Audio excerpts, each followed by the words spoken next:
Our OCTA-based assessment of retinal vascular reactivity will allow researchers and clinicians to investigate retinal vascular function at the capillary level in a non-invasive and safe manner. Because OCTA is an FDA-approved imaging modality, our technique may be applicable in future clinical trials as an endpoint measure of retinal capillary function. A subject's retinal vascular reactivity likely reflects their retinal vascular integrity before clinically visible signs of damage are apparent, and therefore provides an early assessment of retinal vascular pathology.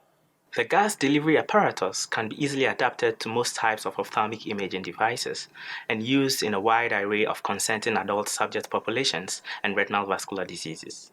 Demonstrating the procedure with Dr. Ashimatey will be Elizabeth Krona, a lab ophthalmic service specialist, and Sam Kushner-Lenhoff, a medical student in my laboratory.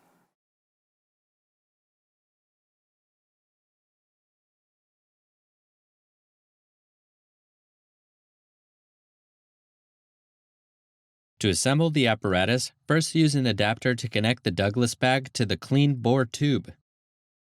Then, connect the clean bore tube to the three-way valve at the three-way valve selective inlet port. This combination will be called the air control unit.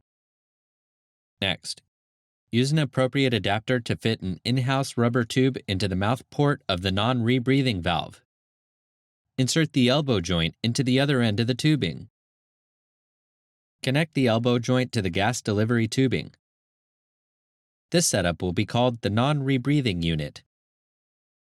Use in-house rubber tubing and the appropriate adapters to connect the air control unit at the outlet port of the three-way valve to the non-rebreathing unit at the inlet port of the two-way non-rebreathing valve.